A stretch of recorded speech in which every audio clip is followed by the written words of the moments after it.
لله رب العالمين الرحمن الرحيم مالك يوم الدين أشهد أن لا إله إلا الله وحده لا شريك له وأشهد أن محمدا عبده ورسوله أما بعد. وعن أبي مسعود البدري رضي الله عنه قال أتانا رسول الله صلى الله عليه وسلم ونحن في مجلس سعد بن عبادة رضي الله عنه فقال له بشير بن سعد أمرنا الله تعالى أن نصلي عليك يا رسول الله فكيف نصلي عليك؟ فسكت رسول الله صلى الله عليه وسلم حتى تمنينا أنه لم يسأل.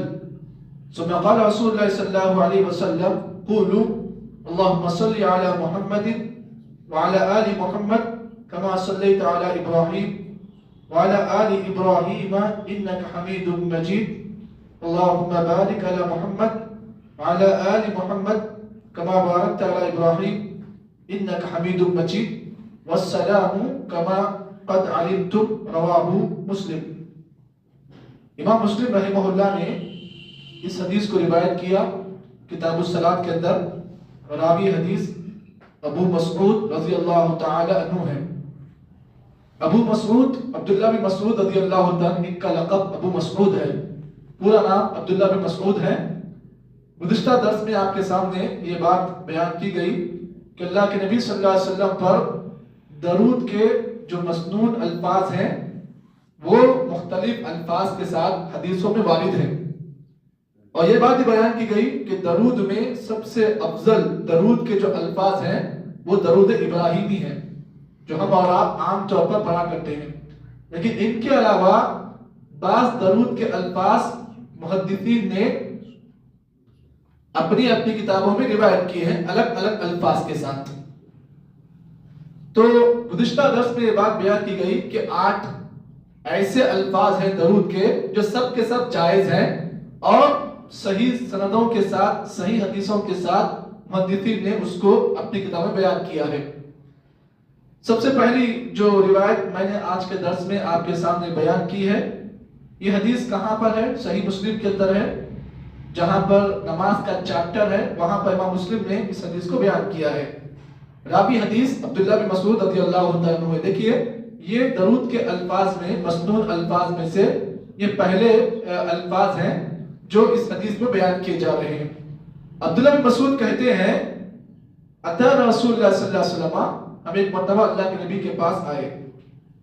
وَنَحْنُ فِي مَجْلِسِ سَعْدُ بْنُ عُبَادَةَ، اس حال میں کہ ہم اور اللہ کے رسول صلی اللہ علیہ وسلم حضرت سعد بن عبادہ رضی اللہ تعالیٰ عنہ کی محفل میں بیٹھے ہوئے تھے. گھر کس کا تھا؟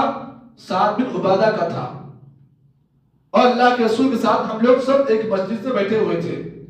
فقال بشیر بن سعد، صحابہ اکرام میں سے ایک صحابی جن کا نام بشیر بن سعد ہے، انہوں نے اللہ کے نبی صلی اللہ علیہ وسلم کو دیکھا، سوال کیا، کہا امرنا اللہ تعالی ان نصلی علیک یا رسول اللہ. اللہ کے نبی صلی اللہ علیہ وسلم ایک سوال ہے. سوال کیا ہے؟ اللہ تعالیٰ نے ہمیں اس بات کا حکم دیا ہے کہ ہم آپ پر درود اور سلام کو بھیجیں. نصلی علیک، اللہ نے ہمیں حکم دیا ہے کہ ہم آپ پر درود و سلام بھیجیں. فکیف نصلی علیک، اللہ کے رسول ہم پر درود و سلام کیسے بھیجیں؟ فسکت رسول صلی اللہ علیہ وسلم، اللہ کے رسول خاموش بیٹھ گئے، جواب نہیں آیا. پھر صحابی نے سوال کیا، پھر جواب نہیں آیا. صحابہ جو بیٹھے ہوئے تھے آس پاس انہوں نے کہا حتی تمنینا انہ لم یسأل، کہا کہ اے کاش اگر بشیر بن سعد اللہ کے نبی سے سوال نہیں کرتے تو اچھا ہوتا. کیوں؟ اس لیے کہ صحابہ کرام جو ہے اللہ کے نبی صلی اللہ علیہ وسلم کی خاموشی سے خوف کھا گئے. کہا کہ اللہ کے رسول خاموش بیٹھ گئے، کہیں غصے میں تو نہیں آئے، سوال پوچھ رہے ہیں پر نبی صلی اللہ علیہ وسلم غصے تو نہیں آئے. اس سے ایک مسئلہ یہ معلوم ہوا کہ اگر آپ کو کسی چیز کا علم نہیں ہے، دین کا کسی چیز کا علم نہیں ہے، تو اسے پوچھنا چاہیے. کس سے پوچھنا چاہیے؟ فَاسْأَلُوا أَهْلَ الذِّكْرِ إِن كُنتُمْ لَا تَعْلَمُونَ. اللہ نے کہا کہ تم لوگ اہل ذکر سے سوال کرو جس چیز کے بارے میں تم نہیں جانتے ہو. اہل ذکر سے مراد کون ہے؟ علماء، جو دین کے متخصص ہیں. اللہ نے کہا دین کے کسی مسئلے کے بارے میں اگر تمہیں علم نہ ہو تو تم علماء سے پوچھو. پتہ کیا چلا؟ اگر دین کا کسی مسئلے کا اگر آپ کو علم نہ ہو تو اس میں اپنی دماغ، اپنی عقل اور اپنے خیالات کو اور اپنے منطق کو وہاں پر پیش نہ کریں، بلکہ علم کو جاننے والے جو ایکسپرٹ علماء ہوتے ہیں ان سے آپ مسئلہ پوچھیں، سوال کریں، آپ اس سے مسئلے کو رکھیں آپ کہ ہم آپ کو یہ مسئلہ سمجھ نہیں آ رہا، آپ بتائیے اس مسئلے کا کیا حل ہے، کیا جواب ہے۔ اس سے نقطہ یہ معلوم ہوا کہ جس مسئلے کا علم نہ ہو ان کے بارے میں پوچھنا چاہیے۔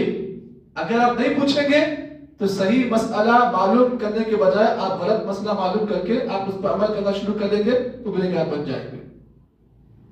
تو یہاں پر صحابہ کرام نے اللہ کے نبی صلی اللہ علیہ وسلم سے سوال کیا، مسئلہ نہیں معلوم تھا کہ اللہ کے رسول آپ پر درود کیسے بھیجنا چاہیے، آپ بتائیے۔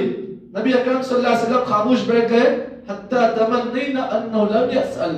صحابہ کہتے ہیں کہ سوال کرنے والے آدمی کے جواب پر جو سوال کیا تھا اللہ کے رسول خاموشی بیٹھ گئے، اور ہم نے امید کی کہ اے کاش نبی سوال نہیں کیا تو اچھا ہوتا۔ پھر اس کے بعد اللہ کے نبی صلی اللہ علیہ وسلم نے تھوڑی دیر کے بعد جواب دیا، ثم قال رسول اللہ علیہ وسلم، اللہ رسول نے تھوڑی دیر کے بعد جواب دیا، کہا قولو، کہا کہ اگر تم مجھ پر درود بھیجنا چاہتے ہو، سلام بھیجنا چاہتے ہو تو کیا کرو، اللہم صلی علی محمد، اے اللہ تعالیٰ تو محمد صلی اللہ علیہ وسلم پر درود و سلام و سلامتی نازل فرما، وعلی آل محمد، اور آل محمد پر کما صلی۔ اب یہاں پر آل محمد سے مراد کون ہے؟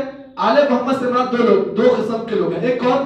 ایک بنی ہاشم کے لوگ ہیں، بنی ہاشم، اور دوسرے بنی عبد المطلب۔ یہ دو خاندان آل محمد میں ہیں۔ تو اللہم صلی علی محمد وعلی آل محمد کما صلیت علی ابراہیم وعلی آل ابراہیم۔ دیکھیں یہاں پر وبارک علی محمد، لفظ کیا ہے؟ اللہم صلی علی محمد وعلی آل محمد کما صلیت علی ابراہیم۔ اس کے بعد کیا آیا ہے؟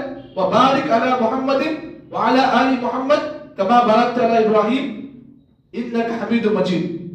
یہ بھی الفاظ موجود ہیں اس حدیث میں۔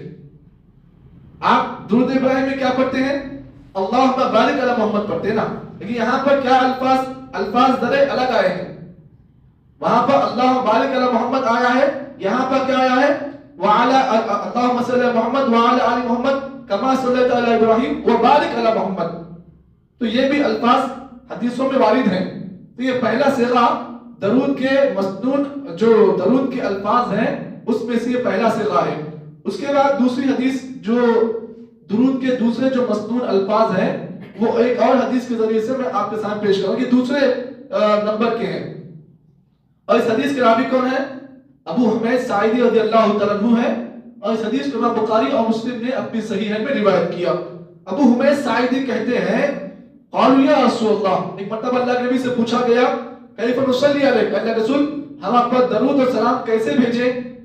آپ علیہ الصلوۃ والسلام نے فرمایا، دیکھیے یہاں پر الفاظ سنیے، اللہم صلی علی محمد وعلی ازواجہ و ذریتہ، اللہم صلی علی محمد وعلی ازواجہ و ذریتہ کما صلیت علی آل ابراہیم وبارک علی محمد وعلی آل ازواجہ و ذریتہ کما بارکت علی ابراہیم انک حمید مجید۔